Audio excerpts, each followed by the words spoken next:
You are listening to the Will Power Podcast. Welcome to the show. I am Will Holdren, and I talk with some of the most influential CEOs, entrepreneurial leaders, and thought leaders to reveal the secrets that have led to their success. I believe that with the right knowledge and mindset, you can do anything you say your mind to. So if you want to learn how to change your life for the better, if you want to learn how millionaires actually became wealthy, or if you want to develop and start your own business from the ground up with the right knowledge to help you, then you are in the right place because this is the Willpower Podcast.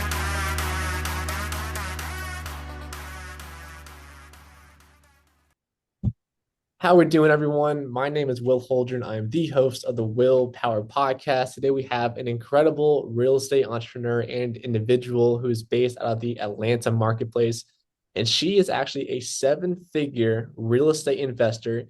She has acquired over 150 doors in a 4-year period, which is absolutely incredible. And to even add more to her inspiring story, which we'll jump more into during the podcast, she went from sleeping on a dirt floor to becoming over a seven-figure real estate investor. And I got a chance to hear her speak over last weekend at an Atlanta real estate conference and was absolutely blown away by her remarkable story and journey. So with that being said, Yamundow Camara, thank you so much for joining me today. Thank you so much, Will. Thank you for having me. And it was nice meeting you at the conference too. It was excellent meeting you, and I love your story. I also love you're based in Atlanta, so it's very inspiring to see where you came from and where you're at and where you're going to be headed in the next couple of years. It's awesome to see. So I ask you a question I ask all of my guests, which is one, what makes you want to take time out of your busy day to hop on podcasts like these to go out there and share your story? Well, that's a good question. So I like to come on podcasts to share my story because you never know who your story is going to touch or your journey. Because this was me when I was starting to invest in real estate. I listened to people's podcasts to know how they did it. And I learned from different people, and knowing their backstory just inspires me. It's like, oh, if this person can do it, I can do it too. Or if this person has multiple kids, I have kids, I can do it too. Or if this person is busy, I don't have no excuse to say I'm busy or this, I can figure it out. So I like to come and give that motivation to other people that can actually listen to this and say, whoa, she came from Africa and she came to the US in 4 years. She's built this kind of portfolio. I can do it too. Whatever I'm going through, or whatever your situation is, you can fix it. I love that. It's very remarkable. And like I said before, it's definitely very inspiring for people listening in a similar situation to you that just want to see what they can do to take that next step forward. So jumping into your story, what was your childhood like and growing up like, and were you always an entrepreneur? I would say I always a big dreamer, not entrepreneur, because I've never tried it before. But Yeah. so for me, I'll take you guys back. So I grew up in a small village in West Africa. It's called the Gambia, small tiny country, and our cultures are totally different from American culture. Right? We live in extended family homes. We have one man can have multiple wives, so every family is usually very big. I actually grew up as an orphan in Africa. I lost my parents when I was really young. So my sister, in our culture, you get married early by 14, 15. By the time you're born, you already basically assign a husband. So you know who you're gonna marry already. So Wow. my sister, when my parents passed, she has to take us, me and my brother, who's like 5 years older than me, to her extended family, her husband's extended family in a different village. So we went through a lot of abuse, because we're the kids that did not belong in that household. So usually an African household would be like 36 kids or 40 kids, because one man can have 4 wives and then have 6 sons, and each of the 6 sons also have wives, and it's a whole extended family. It's like everybody lives in one big hole, and you have a farmland, and everybody goes to the farm and come back, and so it's like a tight knit, you guys call it, kind of situation. So I went through abuse, physical abuse, sexual abuse, you name it. But I've always been good in school. So for us, school is like, for the female child, best you could do is middle school, like high school if you're lucky. But from coming from the village, by the time you're 14, 15, your friends are already at baby number one. So for me, being good at school, I always have like scholarship. So my aunt will always like uh, um, rally for me and say, well, let's just let her go. Like her to-be husband already has a wife. So why can't we just let her just finish, and we're not paying any school fees? The school is. So I was good in school. So I'll take first in my class, first in my region. So I'll get scholarship to keep pushing me. By the time it's time for high school, because now I got to go to the city, I always like inspired by the other kids, and I'm like, I want to be like them. I'm smarter than them in school, and they're looking to go to college. I want that too. And I back of my mind, I know I was like, oh, where you coming from? It's different from where these kids are coming from the city.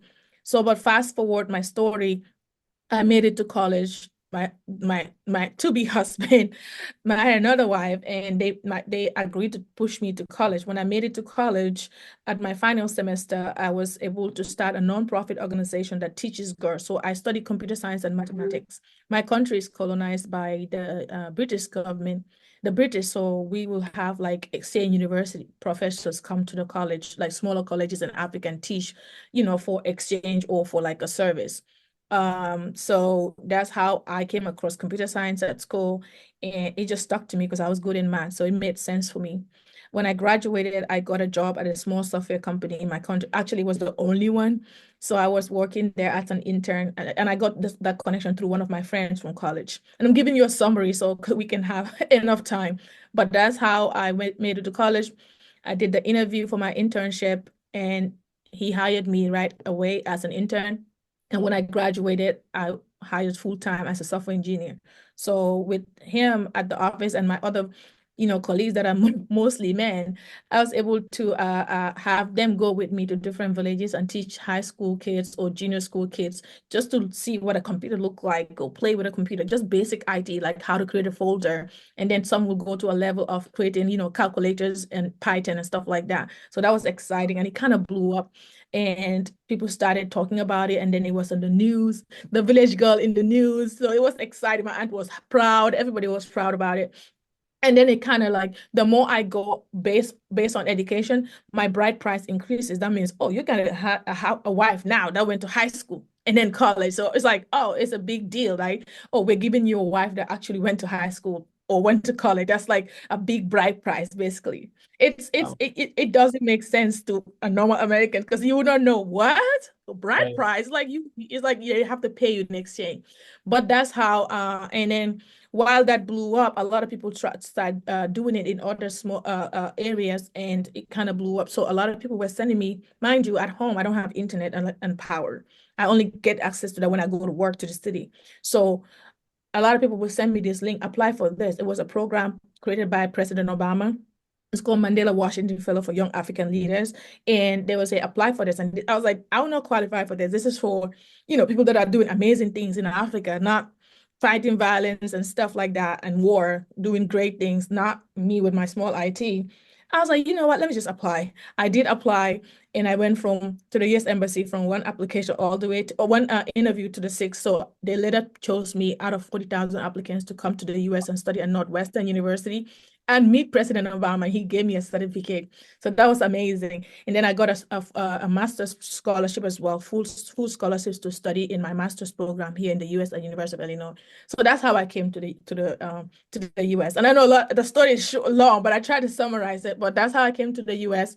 And my abuse goes back to since I was a kid. I used to pee in bed. So because if you know kids that are being molested or are being abused physically or emotionally, they have this anxiety and they pee in bed. So I used to pee in bed, and they wouldn't let me sleep on the bed. So I would sleep on dirt floor. So I would go to the shopkeeper. I'm trying so hard not to cry. I did cry in the conference. Yeah. I'll go to the corner shopkeeper, and I'll get boxes from them, and I'll sleep on those boxes. I'll just cut them and sleep. So as an 8, 9, 10-year-old girl, I wake up in the middle of the night to kill the box from my skin and stuff like that. So my dream was always to have a bed. I didn't know I was gonna come to the US and own 156 rentals, but that's how real estate started for me, but not as an investment. I always know one day I want a house, one day I want a toilet, one day I want a bed. Fast forward, now I own that much, but the whole real estate started for me when I was in college. So my scholarship was, they waived my tuition fee, and I work for the university. So they give me $1,000 stipend. I have to pay all my bills from there. And I was hardly making it, right? Bus fare, transportation, feeding, all in that thousand, plus insurance, which is expensive. So I was like, I need to get a cheaper roommate, like a roommate situation where I'm paying less, like more roommate. So I went to the studio website, and they have this, oh, I'm looking for 2 roommates. We have a 3-bedroom home, or we have this. So I look for one that's cheaper. And I found one. What I realized was, a parent will buy a property close to the college. They will have their child stay in one bedroom and rent out. So example, if it's a 3-bedroom, rent out the other 2. So what they want to do is rent out the per mattress. So but one room can have like three, four mattresses, like small mattresses that you us can rent. So I cut the cost cheaper for me and it works for them. So for me, with my maths background and also like I like to think deep and I'm like, wow, but how much is a house? Okay, but how much is a mortgage? Like how much, what is a mortgage? Oh, so they don't even buy this house full. They put a down payment. Oh, okay. So what are the expenses? Okay, what about this? What about that? I realized that for that one house, two people can be paying the mortgage, just two of us or three of us. And I was like, this doesn't make sense. Like, how come nobody's doing this? I was like, when I graduate, this is the first thing I'll do, real estate. So I went all crazy researching real estate. Of course, I'm cheap. I don't have the money. So YouTube, listening to people's podcasts is how they did it. And I didn't realize seller financing. And I realized some people don't even put any money down. And I'm like, this is getting better and better. So I was like, when I graduate and start working, this is what I will do. So that's how real estate came about for an African girl. Wow. That is Yeah. that is incredible. And it's honestly such an amazing story. I mean, seeing where you came from to where you are now, I mean, you probably look back on it and think it'd be like the odds are not in your favor, to end up where you are now, but you made it, which is so inspiring. And I feel like there's just so many small moments too that really just made all the difference, when you Yeah. just had that belief, Yeah. even applying for that scholarship, being able to come to the US and you're one out of 4,000 and you were selected 40,000. 40,000. Yeah. Yeah. So Yeah. it is just remarkable. I'm kind of curious. So going back into your story a little bit, I know you mentioned your first husband, the cultural, how that was, is he allowed you to go to high school and continue Mm-hmm. your schooling. At any Mm-hmm. moment, could he say, "You're done with schooling. I want you to be a full-time wife." And then, if that did Yeah. happen, you have to be a full-time wife at that moment. Oh, that happened multiple times. It was a matter of, oh, can we just let her go and you already continue having more, like you can continue living your life. But at the end of the day, you're gonna have the most, like I'm the only one that went to college. So you have like a price, basically. You're having a wife that went to college in the whole village. That's what it means. So it's like, oh, he's hoping that too. But when I came, I never left. So Yeah. Yeah. but yeah, he could have he called him multiple times, like, oh, we it needs to happen now. And it's like, oh, can you just let her finish, junior school? Or can you just let her finish middle school? And then he'll go find somebody else, marry that person. And yeah. So Yeah. that's how it went. Yeah, he could call it basically his property. Could have called it at any time. That's crazy to think about, like you said. Yeah. Um, so looking at your story, I mean, how did you keep such a positive mindset growing up and just believing that, something better is going to be coming down the Yeah. road? Like you mentioned, you were abused growing up. I mean, you had Yeah. crazy situations and somehow you ended up in the US, right? I mean, that's just incredible. Like, but how did you keep that positive mindset growing up through that childhood that you had? I think it's my faith in God because I feel like He never failed me. Even at school, like I go to school with no shoes. I go to school with no food while the other kids are eating, right? So we still with that. I'm the best in school. I'm the best in the class. The teachers love me. Sometimes teachers, not sometimes, most of the times, 99% of the time, the teachers will buy me uniform because my uniform is so worn out. One of the parents that come and see, oh, donate a uniform or donate a pair of shoes, or sometimes I get kicked out of classes that the scholarship didn't cover.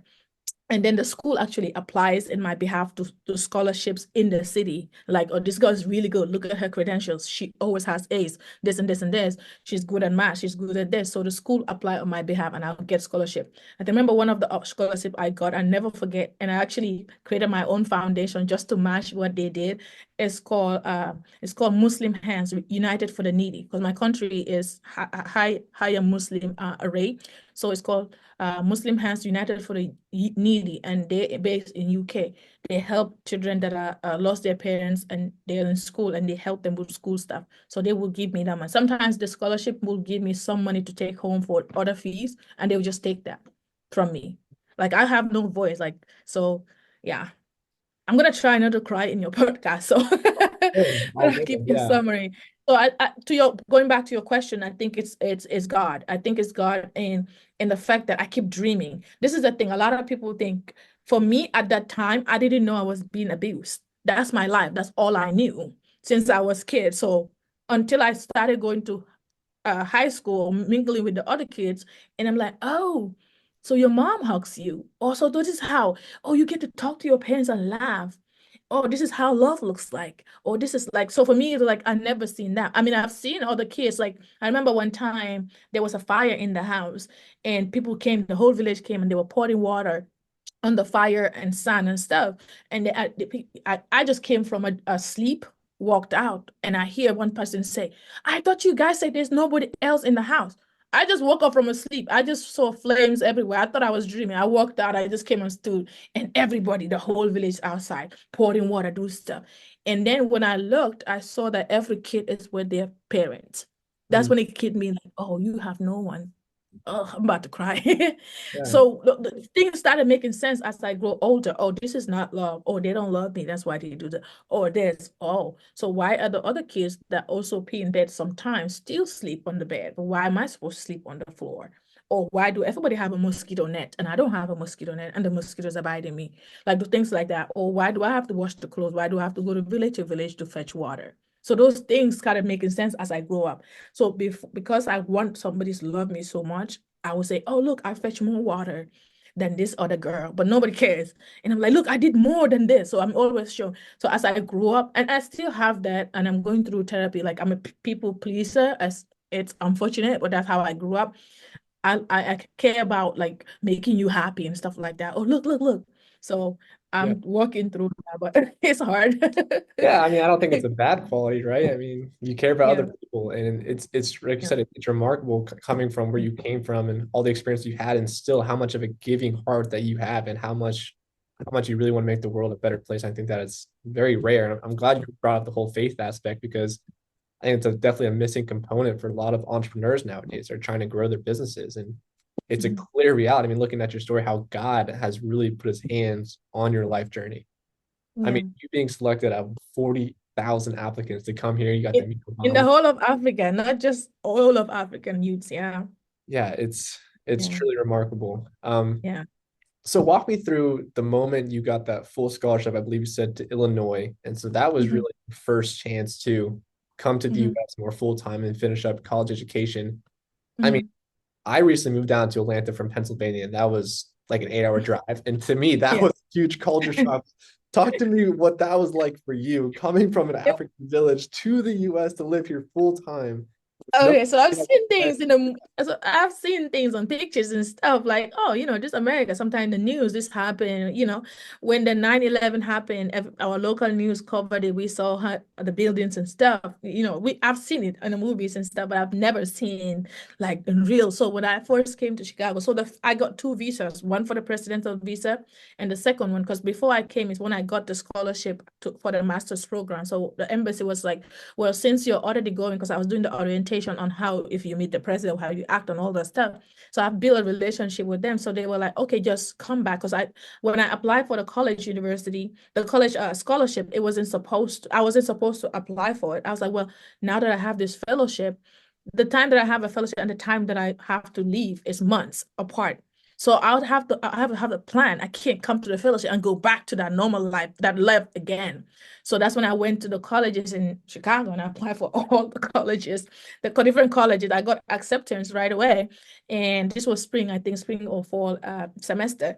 And I just went to the website and I applied for every, scholarship that I saw that I don't even qualify for. So the international scholarship that I have, the work scholarship is for international students that are already at the university and they're in their second or third semester already. So for me, it says international, I apply. So I didn't hear back from them for a couple of days. And I was like, let me just reach out. So they were like, we don't really do this. They reached out to me and said, we don't really do this because this is for international students that are here and they already qualify. But we look at your application, it's really good. We want to give you a shot. Here's the Skype information for the interview. I don't have Skype. I don't have internet at home. So I have to tell my boys in the city, can I spend the night over here because I have to do this in a day and it's going to be midnight over here. I don't think they know. So it was like, yeah, sure. Tell the security person that you're going to spend the night so they know you're here. So I told the security guy and they said, yeah. So I set it up, did the Skype interview. And I was like, oh, I'll just give it my best. And I did. And if I tell you, like, God has blessed me, every question that they asked is like what I've already written to practice. Everything was there. Like I wrote it. Everything was there. After I got the interview, I just went and prayed because I was like, God did this. Even though they said, don't call us, don't email us, it's intense. We have very qualified candidates, blah, blah, blah. The next day, they were like, you were so impressive. We want you.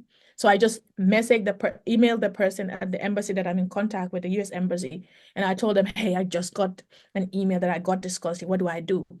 They were like, there's not going to be enough time for you to go to the fellowship and come back and go back for school.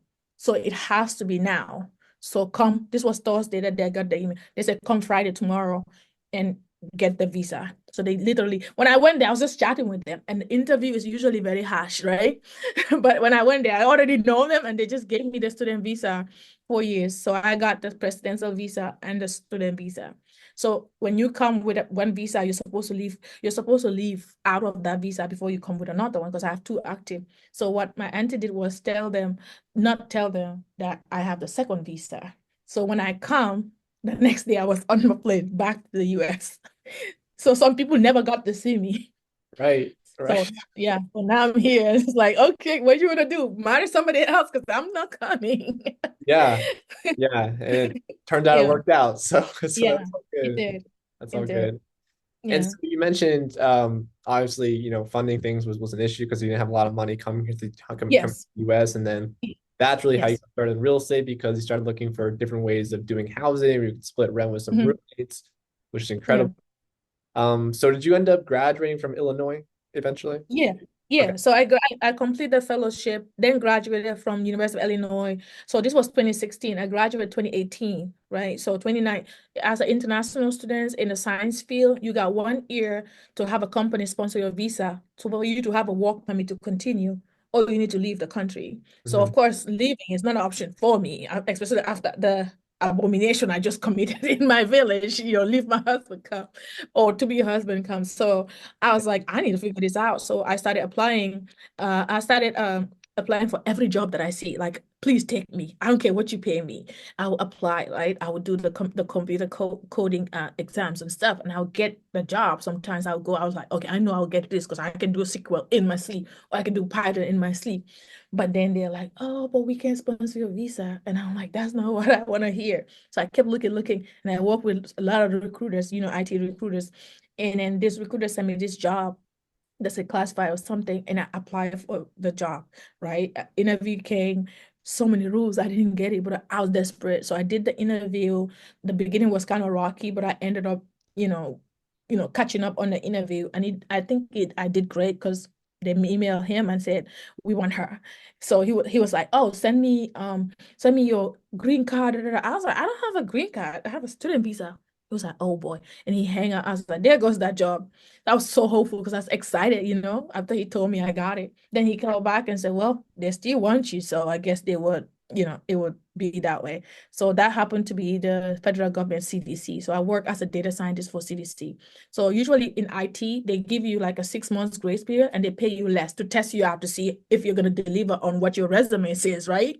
Yeah. And then afterwards, they will hire you full time. So the pay is less, but I don't care. I've never made that much money. The most I've made is $1,000 at college. And after all the expense, I left with $50 and, something small.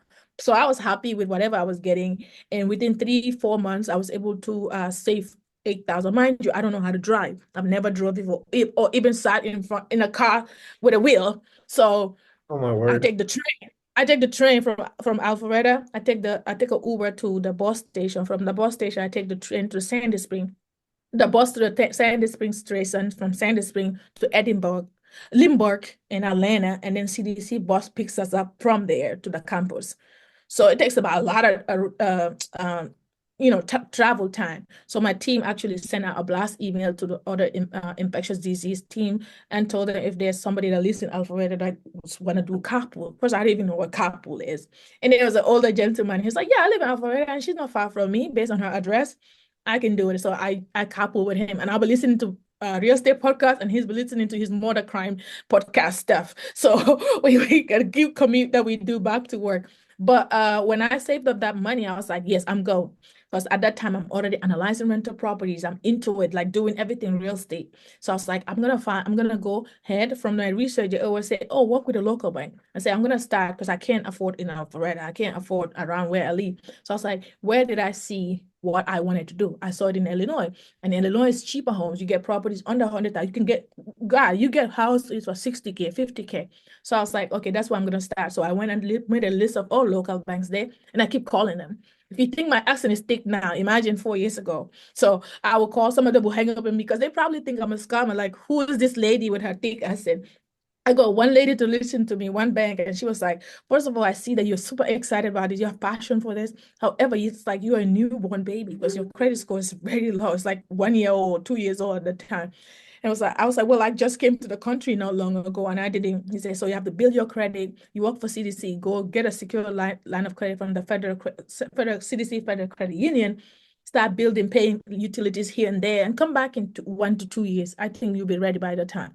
I was like, oh, I was so disappointed. I still did what she said. I got the Discover card, got the CDC secure line of credit, and I'm paying everything. But I was like, I'm gonna find a deal that is so good that they will not be able to deny. Because I've learned so much at this point, analyzing property, and I've listened to people's stories. Like I really, really need to get in now. So that's what I did. So I went back to her because at least I have her email and phone number, right? I message, I email, I say, I found this deal. So I found this property in the Midwest where it's 65,000 listed. The sellers were going through a divorce. They really wanted to sell. So I was like, I need to, negotiate to bring it down. So I negotiated to 52K, put all the analysis, everything. I said, told the bank it's rented, it's 3 units, 750, 756 something is what it's bringing in. If I estimate the mortgage estimate, it will be less than 500. So worst case scenario, one tenant pay, I'll still be able to cover my mortgage. Please look at this. She was like, well, I'm not promising you. I'll send it to the underwriting team and we'll let you know. They came back and said, we'll do it. Because my mortgage payment actually happened to be 350 something. I have tenants pay all the rest. So I started cash flow on that property. So that's Wow. how I started with the first one. And I was like, ready to roll. I was like, let's go. Yeah.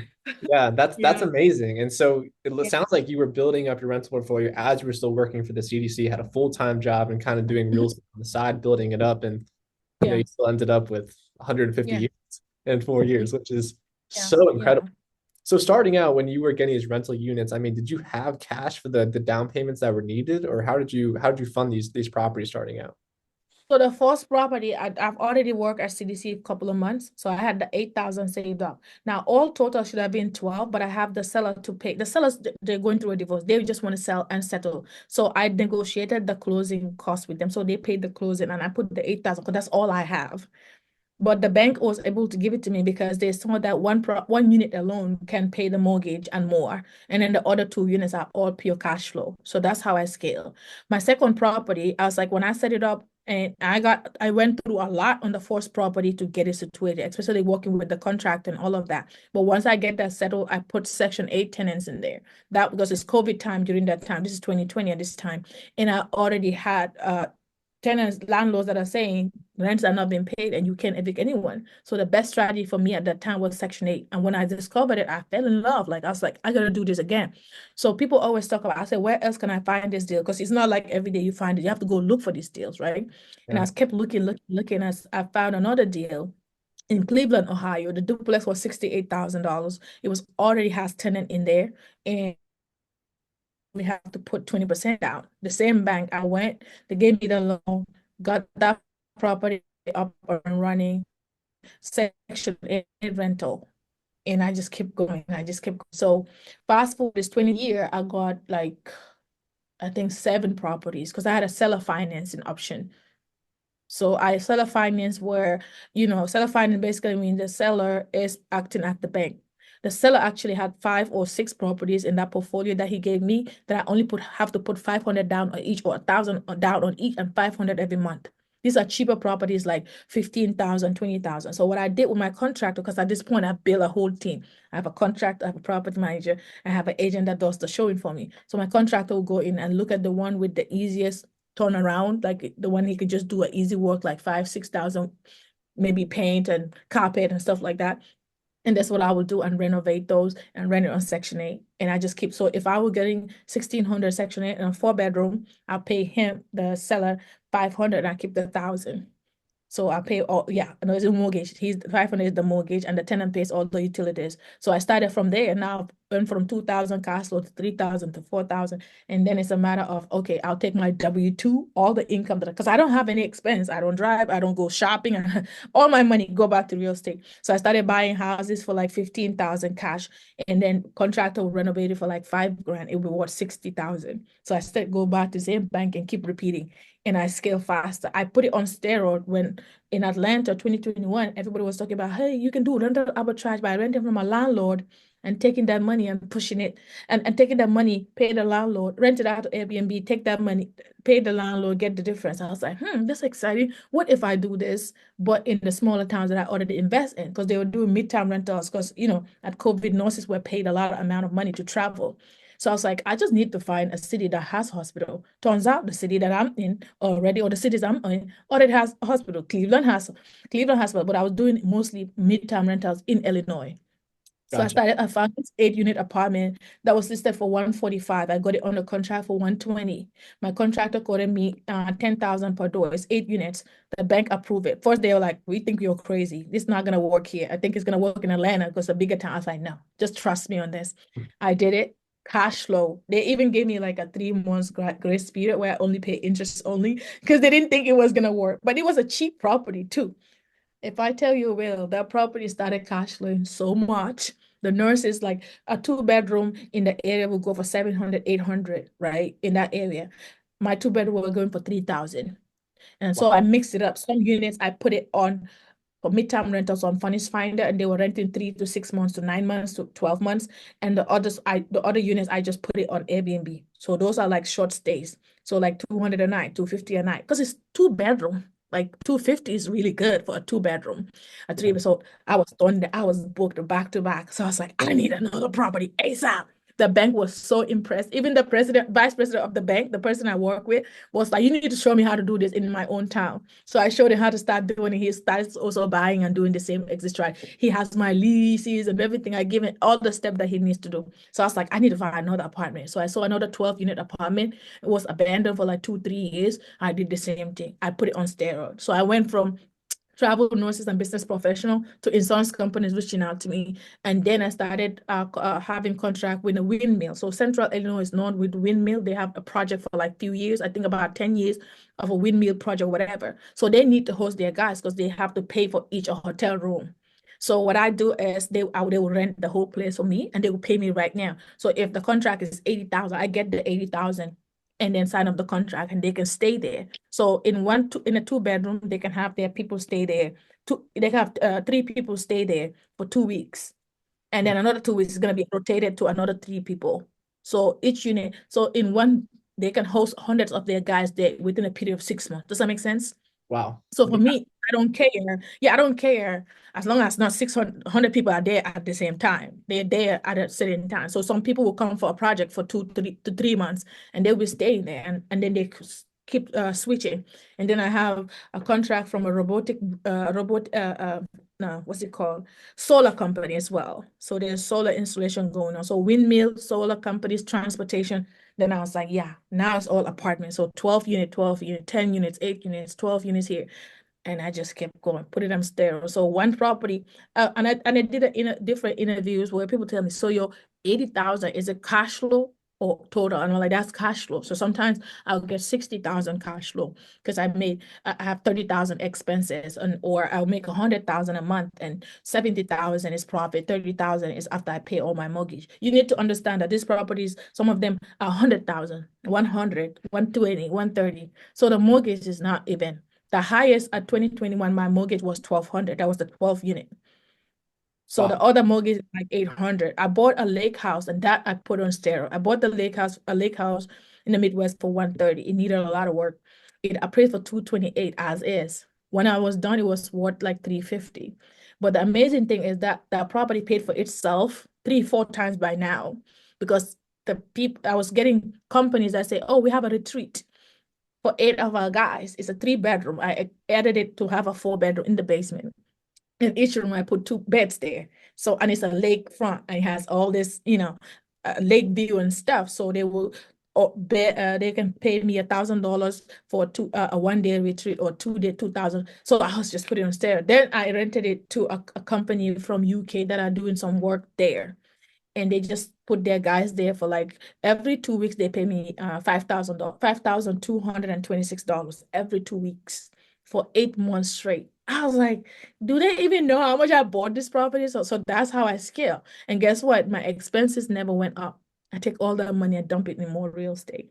So I just crossed over this year to a self-storage facility, commercial deal. So I bought my first self-storage facility in 2024. Wow. Wow. That is so I impressive. hope we're on time. Yeah, no, no, all good, all good. Yeah, and it's so impressive hearing how you started. It sounds like you did a lot of seller financing and Section 8 rental Mhm. starting out, and now you've kind of elevated your game to these Yeah. apartment complex, and you still have a creative way to get into these properties, and they just cash flow tremendously.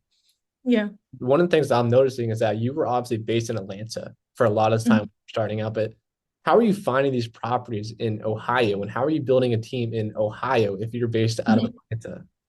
I have to figure it out because I couldn't afford to buy where I live. I started outside where I don't like where I can afford. And the money that I have, I started pushing back here. So when I started scaling from 10 to 20,000 with the Section 8 properties and the midterm and the contracts with these companies, I was like, now I can buy anywhere that I want. So I think the second year I started buying here in Savannah, Georgia. So for those of you who are listening, you cannot afford where you live or your market is saturated or whatever reason it is, like, oh, I can't, let me save. Instead of saying, let me wait and save in 1 year and then I can start. By 1 year, prices have gone up. What that can buy you last year can buy you next year or whatever year you're in. So I'd rather say start where you can afford. You can go, even if you have to travel. Sometimes like Savannah and Alpharetta is like 4 or 5 hours. We used to drive there to go meet with contractors and stuff. My property's in Illinois. If the renovation is going to be 1 month, in that 1 month, I'll go 2 or 3 times. So I'll go on a Friday when I'm done with work, go on Saturday, come back on Sunday, meet my contractors, do what I gotta do. And now I don't have to because I've went to a point where I've built a team. My contractors know my Section 8 rentals. This is how she wants them. My no, my wholesalers know these are the kind of properties I'm looking for close to the hospital, 1, 2 miles from the hospital for my midtown rental. For my Section 8, these are the kind of properties I look for because I want more bedroom count. So they know at my Section 8 rental, minimum I want a 3 bedroom, maximum 4 bedroom. So they look for those and they know, oh, so that's sometimes in the showing when they're doing the video, I can hear my contractor and my agent say, she's gonna want this gun for sure. And then my agent will say, yeah, she's gonna want this gun too. And I'm like, damn, they know what I want and what I Right. don't want, what I'm looking for. The same thing with my handyman. They know, okay, once the contractor set this up already, they take over. If the tenant needs any maintenance, little things, they do that because I don't want to take my maintenance, my main contractors to work on little things. So that's how I do it. And then my agents know what to look for. My wholesalers know what to look for. Yeah, that is Yeah. incredible, incredible. Yeah. Um, and yeah, it sounds like obviously it blew up for the last 4 years, and I mean, look where you are now. It's really just inspiring, really, to anyone trying to listen on this conversation wants to get involved in real estate. There's definitely ways to do it, and like you said, you gotta have sacrifices starting out. Like you put all Yeah. your money into real estate, and that's Yeah. really what it takes. You know, you weren't going out on a Friday night or a Saturday night type of thing. Yeah. All that money. Nothing made no investment made sense to me. When I figured that out and then I started the first property, I was like, yeah, it's over. This is all I want to do. I want to do nothing else. Yeah. That's all I saw. I was like, that's all I want to do, real estate. So all my money was just going there. At some point, I was counting my W-2 income. I was like, okay, so by next week, I will have 3,000. Okay. The following week, when I get paid, next pay, I'll get 6,000. The next pay I'll get. So I was calculating and analyzing and looking at deals and making offers when I don't even have the income yet. I was going all in. Right. Yeah. That's awesome. So another question I have is how did the loans work for this? Because a lot of times banks are going to look at your income to debt ratio in order to give you that Mhm. loan. But I mean, if you had that W-2 job and you're making your baseline income, but you were obviously scaling investment properties at the time, did that ever come up where it got difficult to get more and more loans on these properties as you're growing? No, so eventually especially when I got the two deal package, so I got 2021, I get two package deals that is like equal to 10 properties. That scared me because that has nothing to do with the bank. because it's a seller financing deal. I put $1,000, I pay the person 500. These are 30,000, 20,000 homes. And then I'll turn around, put 10,000 renovation on it. So the 10,000 renovation cost is coming from the other properties, and some are from my W-2. So if I had already made 7,000 from all my rental at that time, I also the 3,000. So if I pay the contractor said 10,000 to just paint and change the carpet, or paint and do a little renovation for it to be ready, by the time they're ready, next pay will come, or next Section 8 payment will come. So I just pay them that way. So that portfolio that portfolio 10 properties alone, the cash flow coming from there was enough for me to continue buying. So some of the properties that I see is like 15,000, 20,000. Now I have 15,000. Now I have 20,000 cash. So I'll just do it, and then I'll go back to the bank and get it. So now it's worth 60,000, worth 70,000. So I'll pull out the money again and just repeat. Now, when it comes to the debt to income ratio, even though I have a W-2, but my cash flow is very strong because it's Section 8 and it's coming every first of the month and it's guaranteed. So if I'm getting 10,000 from one city, and then 5,000 from another city, and then 7,000 from another city, all I have to do is wait a couple of months to buy another property for me, cash, and renovate it. So the bank is seeing all that cash flow. And mind you, the bank has my account information because I'm banking with them. So they see the deposit come in. So it's not like, oh, I'm saying I'm making this. They see that I'm making this. So I never get in an issue of, and to be honest with you, I don't see them checking my credit after some Yeah. point. I don't see anybody do like a pre-approval letter. I just say, I want this, they get it. Yeah. Because I see the cash flow coming in, and I still have my W-2. So. Yeah, that's awesome. Before we run out of time, I just got a couple more questions for you. One, I'm kind of curious about this. How has your personal dream changed as you've gone Mhm. along in life? I mean, pre-America, your first time in America, and now where you have 150 units. I mean, what does your dream look like now going forward? You mean what I wish, like what my dream is to have? So first of all, so my dream changes based on my goals, right? So if I achieve them, then it's gone. So right now, you asked, and I give you the answer. So I have my vision board here, and I have pictures and everything, Oh, and that's everything awesome. here. Yeah, so I'll tell you some of the things here. I always, so what I do, people gravitate to me and my page and ask me questions. Like, I get thousands of messages. They're like, oh, I should have started this. I've been in the US for so long, or I've been wanting to real estate, but I only got two property and I got stuck. I don't know how to scale. How did you do it? And stuff like that. What I always tell them is start where you can afford and grow. Now, if you wanted to buy 200,000 home, 300,000 home, if you start having 5 of 100,000 homes, now the income that's coming from there, your debt to income ratio is so great that the bank will give you a $500,000 loan because you're making 2,000 on 5 other properties. Two properties will cover your mortgage, or three properties. So they see that, okay, you can actually cover this debt. Now, when it comes to my goal, I set goals, I achieve them, I add more. Like, why not? God can do anything. Like, I'm a testimony of it. So what I do is right now on my plate, last year, I wanted a storage facility. I got it this year, right? My next goal is eventually I want to have a TV show. In the TV show, I want to show people that an average American can invest in real estate. Don't be stuck and say, I always want to invest in real estate, or you're just watching HGTV shows and just saying, one day I'm going to do this, but you're not doing it because you felt like you have to do it in your city. You have to see the property. Why do you have to see the property? Why do you have to physically see it? You can travel to go see it in Ohio. You can travel to go see it in Alabama. Like, you can do all of that. So I want to teach the average American, say, hey, yes, you make 60,000 a year, but you can actually buy a house by putting 10,000 down. This is how you do it, right? This is how you do it. So you can know you don't have to do it in your town, but you can do somewhere else that's cheaper and start from there. Now, if you start scaling and buying in that city, you buy 5 properties and you're making 5,000 a month, you can now say, okay, now I'm ready to buy in my city. Yeah. So it's a matter of where you start. Eventually, you can get rid of those properties and continue with it, but you started. So I want to have a TV show where I teach you the numbers. I'm a data scientist. I want to teach you the basic breakdown of how to get the numbers. How would you look for? What are the market analysis? So that's the kind of TV show I want. HGTV, if you're listening, Right. give your girl a contract.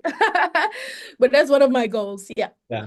That's awesome. That's awesome. And before we wrap up, for people listening, they want to reach out to you. What is the best way for them to get in contact with you?